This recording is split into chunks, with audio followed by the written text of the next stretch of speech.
అందరికీ నమస్కారం. Epic story లైన్స్కు స్వాగతం. యక్షపర్వతంలోని 13వ భాగం. చీకటిమయంగా ఉన్న సొరంగ మార్గంలో ఎలుకబంటి వాళ్ళు కొంత దూరం ఖడ్గా జీవదత్తులను నడిపించుకుపోయి ఒక చోట ఆగారు. ముందున్న ఎలుకబంటివాడు తన తోటివాడితో, ఒరే అన్న, ఈ బందీలిద్దరూ తోడేళ్ల బండ అంటే ఏదో వినోద స్థలం అనుకుంటున్నట్టున్నది. లోగడ మనకు పట్టుకు వచ్చిన వాళ్ళు తోడేళ్ల అరుపులు వింటూనే గజగజలాడిపోయేవాళ్ళు. వీళ్ళు ఇంతవరకు చీమ కుట్టినట్టయినా లేదు. ఆ తోడేళ్ల బండి ఏమిటో, ఎంత భయంకరమైనదో వీళ్ళకి కాస్త చూపిద్దామా అన్నాడు. ఆ మాటలకు రెండవ ఎలుకబంటి భటుడు విసుక్కుంటూ, ఇక్కడ అనవసరంగా సమయం వృధా చేయడం ఎందుకు, ఎలాగూ ఈ ఇద్దరు ఇక్కడే పోతున్నారు కదా అన్నాడు. అలా కాదులే, ముందు ఆ భయంకర ప్రదేశం దర్శనం చేయిస్తే వీళ్ళకు వణుకు పుడుతుంది, తర్వాత ఆ బండ ఎక్కిద్దామంటూ మొదటి ఎలుకబంటి వాడు చేతులెత్తి చీకట్లో కొద్దిసేపు గుహ పైభాగాన్ని తడిమి చూసి ఏదో కొక్కేం లాంటి దాన్ని పట్టుకొని బలంగా లాగాడు.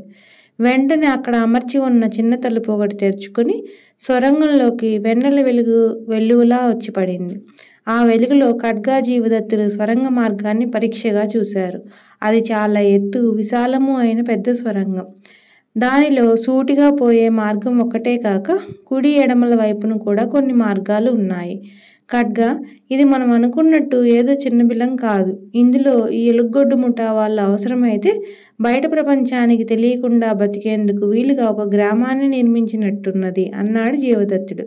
జీవదత్తుడు ఇలా అనగానే ఎలుకబంటి ముఠావాడొకడు పెద్దగా నవ్వి, ఆహా, ఎంత బాగా గ్రహించావయ్యా! ఈ బిలంలో మనుషులు నివసించేందుకు గదులే కాక ఆహార పదార్థాలు నిలువ ఉంచేందుకు కొట్టాలు కూడా ఉన్నవి. ఏదో విధంగా మీ ఇద్దరు తోడేళ్ల బండ దగ్గర నుంచి వారం రోజుల్లో తిరిగి ఈ సొరంగాన్ని చేరగలిగితే మీ జీవితాలు గురుబల్లూకుడి సేవలో హాయిగా గడిచిపోతాయి అన్నాడు. అదే మేము కోరుకుంటున్నామని జీవదత్తుడు నవ్వి, ఏది ఆ తోడేళ్ల బండ ప్రదేశం ఎంత భయంకరంగా ఉన్నదో మమ్మల్ని చూడని అన్నాడు ఎలుగొడ్డు భటుడితో. ఎలుగొడ్డు భటుడు తెరుచుకున్న తలుపు దగ్గర నుంచి యువతలికి వచ్చాడు. ఖడ్గా జీవదత్తులు అంత ఎత్తుగా ఉన్న ఒక రాతి మీద కాలా నుంచి బయటికి చూశారు. వెన్నెల కాంతిలో ఎలుగొడ్డు ముఠాభటులు చెప్పినట్టు తోడేళ్ల బండ భయంకరంగానే ఉన్నది. విశాలంగా ఉన్న ఒక సమతల ప్రదేశం మధ్య 12-15 అడుగుల ఎత్తున ఒక రాతి బండ ఉన్నది. దాని మీద ఇద్దరు మనుషులు ఈటలు పట్టుకొని కింద నుంచి తమకేసి ఎగురుతున్న తోడేళ్లను అదిలిస్తున్నారు. బాగా ఆకలిగా ఉన్న తోడేళ్లు వాళ్ళని చంపి తినేందుకు భీకరంగా అరుస్తూ బండ చుట్టూ గిరికీలు కొడుతున్నవి. ధరించిన దుస్తుల తీరుని బట్టి బండ మీద ఉన్న వాళ్ళిద్దరిలో ఒకడు సమరబాహుడిలా కనబడుతున్నాడు అన్నాడు జీవదత్తుడు. ఏ బాహో గాని వాడి అనుచరుడు 4-5 గంటల్లో తోడేళ్లకు ఆహారం అయిపోతారు. మీరు ఆ బండ మీదకే పోతున్నారు గనక మీకు ఆగతే పడుతుంది. కానీ వృకేశ్వరీదేవి కరుణ వల్ల మీరు బ్రతికి రాగలిగారనుకో, ఆ తర్వాత గురుబల్లూకుడి సేవలో. ఎలుగొడ్డుబడుడు మాట ముగించే లోపలే జీవదత్తుడు వాణ్ణి గట్టిగా కసురుతూ, ఊరికే వసపెట్టలా ఈ గురుస్తోత్రం చేయకు. మేమిక్కడి నుంచి ఆ బండ దగ్గరికి పోవాలి కదా, అలాగే వెళ్తాం. ఇక మీ దారిన మీరు వెళ్ళండి అన్నాడు. ఆహా, ఎంత సాహసం! ఇక్కడి నుంచి తోడేళ్ల బండ ప్రదేశానికి చేరాలంటే ద్వారం అవతల 10 అడుగుల ఎత్తు నుంచి నేల మీదకి గెంతాలి. ఆ తర్వాత తోడేళ్ల మధ్యగా నడుస్తూ పోయి బండ మీదకి ఎక్కాలి. ఈ లోపలే మిమ్మల్ని అవి చీల్చి చెండాడి పొట్టన పెట్టుకుంటాయి అన్నాడు ఒక ఎలుగుబంటి భటుడు. సరే, మమ్మల్ని అక్కడికి ఎలా చేర్చదలిచారు అని అడిగాడు ఖడ్గవర్మ. అక్కడికి పోయేందుకు మరొక చిన్న సొరంగ మార్గం ఉంది. ఆ మార్గం మిమ్మల్ని తోడేళ్ల బండ లోపల ఉన్న ఒక రాతి తలుపు వద్దకు చేర్చుతుంది. మిమ్మల్ని ఆ దారి వెంట బండ మీదకి చేర్చుతామన్నాడు ఎలుగొడ్డు భటులు. కానియండి, ఈ కాలక్షేపం కబుర్లన్నీ ఎందుకు అన్నాడు జీవదత్తుడు. అతడికి తాము బండ మీదకి చేరే లోపల తోడేళ్ల నుంచి సమరబాహుకు ప్రమాదం కలగవచ్చునన్న భయం కలిగింది. అలా జరిగితే ఇన్ని శ్రమల కోర్చి తాము ఈ బిలంలో ప్రవేశించడం వృధా ప్రయాస అయి ఊరుకుంటుంది. ఎలుగొట్టు భటులిద్దరూ సొరంగం పైన తెరిచిన తలుపుని యథాప్రకారం మూసివేసి స్వరంగంలో మరికొంచెం దూరం ముందుకు పోయి అక్కడ భూమి మీద నుంచి పైకి ఉన్న మెట్లు ఎక్కించి ఖడ్గా జీవదత్తుల్ని కొంత దూరం తీసుకుపోయారు. అక్కడ వాళ్ళకొక నల్లచదరపు రాతి పలక కనిపించింది. భటులు ఆ పలకలో బిగించి ఉన్న ఒక ఇనుప కమ్మెను పట్టుకొని బలంగా కిందకు లాగారు. పలక పక్కకు జరిగి బండ మీద ఉన్న సమరబాహు, అతడి అనుచరుడు ఖడ్గా జీవదత్తులకు కనిపించారు. రాతి ఫలక పక్కకు జరిగేటప్పుడైన శబ్దం వింటూనే సమరబాహు ఎగిరి ఒక గెంతు వేసి, అరే చందు, రాతి బండ పొట్టలో నుంచి తోడేళ్లు పైకొస్తున్నవి అంటూ అరిచాడు. ఖడ్గా జీవదత్తులు బండపైకి ఎక్కుతూ, మేము తోడేళ్లం కాదు, నీలాంటి మనుషులమే, భయపడకు సమరబాహు, నీ మిత్రులం అన్నాడు. ఖడ్గా జీవదత్తుల్ని చూసి సమరబాహు పొందిన ఆశ్చర్యం అంతా ఇంతా కాదు. అతడు ఏమో అనబోయాడు, కానీ గొంతు పెగల్లేదు. ఇంతలో ఎలుగొట్టు భటులు రాతి ఫలకను పైకెత్తి కంతను మూసేస్తూ, మీరందరూ మిత్రులేనా? అయితే తోడేళ్ల ముందుకు కలిసికట్టుగా విందు భోజనం అయ్యిరండి అన్నారు. ఖడ్గవర్మ కోపంగా వాళ్ళకేసి తల తిప్పేంతలో రాతి ఫలక దబీమంటూ గట్టిగా మూసుకుపోయింది. జీవదత్తుడు సమరబాహు భుజం తట్టి ధైర్యం చెబుతూ, సమరబాహు, భయపడకు, స్వర్ణాచారి ద్వారా సంగతంతా విన్నాం. అతడు మాకు పాతమిత్రుడు. మనం అందరం సురక్షితంగా ఈ తోడేళ్ల బండ మీద నుంచి మన నివాస ప్రాంతాలు చేరగలం. నా మాట నమ్ము అన్నాడు. మనం ప్రాణాలతో ఇక్కడి నుంచి బయటపడగలమా? అదెలా సాధ్యమవుతుంది? ఈ బండ పొట్టలో నుంచి సొరంగంలోకి ఉన్న ద్వారాన్ని ఆ దుష్టులు మూసేశారు. బండ దిగి పోవాలంటే చుట్టూ ఆకలిగా ఉన్న తోడేళ్లు అన్నాడు సమరబాహు నిస్పృహగా. ఆ తోడేళ్లు వాటికి తాము బందీలుగా పట్టుకువచ్చిన మనుషుల్ని మేపే ఎలుగొడ్డు వాళ్ళు కూడా మనకు దారి ఇస్తారు. మనం భూమిలో ఉన్న బిలంలో ప్రవేశించి ఇప్పుడు చుట్టూ కోటగోడల్లో ఉన్న గుట్టలోని రాతి ప్రదేశం మధ్య ఈ బండ మీదకు చేరాం. పైన చంద్రుడు కనిపిస్తున్నాడు కదా అంటే ఆ దుర్మార్గులు నివసిస్తున్న బిలానికి ప్రదేశానికి మధ్య వచ్చిపోయేందుకు 1-2 తలుపులు, ద్వారబంధాలు మాత్రమే ఉన్నవి అన్నాడు జీవదత్తుడు. మీరు చెప్పింది నిజమే. అయినా మనం ఈ తోడేళ్లను గురుబల్లూకుడి భటులను తప్పించుకొని ఎలా పారిపోగలమో నాకు అర్థం కావడం లేదు అన్నాడు సమరబాహు.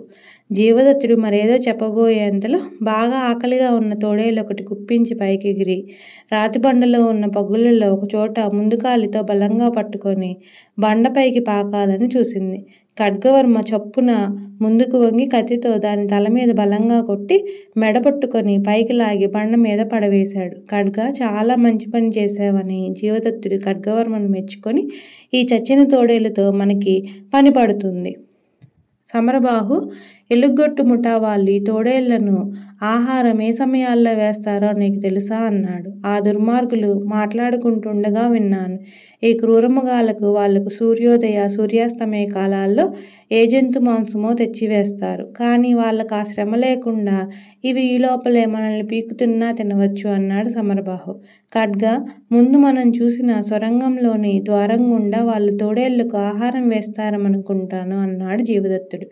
ఖడ్గవర్మ దూరంగా భూమికి 10 అడుగుల ఎత్తులో గోడకు బిగించి ఉన్న తలుపు కేసి చూసి, తోడేళ్లను మేపడానికి అదొక్కటే మార్గంలా కనిపిస్తున్నది. నీ ఆలోచన ఏమిటి? ఏమైనా మంచి పథకం వేయబోతున్నావా అని అడిగాడు. తోడేళ్ల బండ మీద నుంచి తమ బందీ అయిన వాడెవడూ బతికి బయటపడలేదన్న ధీమాతో గురుబల్లూకుడు మనల్ని ఆయుధాలతోనే ఇక్కడ వదిలాడు. ఇదే వాడి శిష్యగణానికి ప్రమాద కారణం కాబోతున్నది అన్నాడు జీవదత్తుడు చుట్టూ కలయి చూస్తూ. ఆ తర్వాత వాళ్ళ మధ్య అంతగా సంభాషణ జరగలేదు. బాగా పొద్దుపోవడంతో ఒకరు మేల్కొని ఉండి తోడేళ్ల నుంచి ప్రమాదం రాకుండా కావలి కాస్తుండగా తర్వాత వాళ్ళు బండ మీద పడుకొని నిద్రపోయారు. సూర్యోదయం అవుతుండగా బండ చుట్టూ ఉన్న తోడేళ్లు భీకరంగా అరుస్తూ స్వరంగ మార్గం వైపునున్న ద్వారం కింద చాడసాగిని. వాటి అరుపులకు అందరూ మేల్కొన్నారు. జీవదత్తుడు ఖడ్గవర్మకు ద్వారాన్ని చూపుతూ, మన ఊహ సరైనదే. ఎలుగొడ్డు ముఠా వాళ్ళు అక్కడ ఉన్న తలుపు తెరిచి తోడేళ్లకు అందులో నుంచి యువతలకి ఆహారం విసిరబోతున్నారన్నమాట. ఏవి, నీ విల్లమ్ములు బయటకు తీసి ఆ ద్వారానికి గురిచూసి ఉంచు అన్నాడు. జీవదత్తుడు చెప్పినట్టే ఖడ్గవర్మ బాణాన్ని ఎక్కుబెట్టి బండ మీద తాపీగా కూర్చున్నాడు. సమరబాహు అది చూసి భయపడిపోతూ, అయ్యా, మనం ఆ దుర్మార్గుల్లో ఒకరిద్దరిని చంపి ప్రయోజనం ఏమిటి? మిగతా వాళ్ళు మరింతగా రెచ్చిపోయి మనల్ని ఘోర దుర్మరణం పాలు చేయరా అన్నాడు. సమరబాహు మాటలకు జీవదత్తుడు నమ్ముతూ, సమరబాహు, ఇప్పుడు మనము ఆ దుష్టులు తోడేళ్ల బండ మీద ఎక్కించి దుర్మరణం పాలు చేయాలనే కదా చూస్తున్నారు. తోడేళ్ల వేటబడి శరీరంలోని ఖండా పీకించుకొని చావడం కన్నా భయంకర మరణం ఏమున్నది అన్నాడు. జీవదత్తుడి మాట ముగించే లోపలే సొరంగ మార్గం పైనున్న తలుపు కిర్రుమంటూ తెరుచుకున్నది.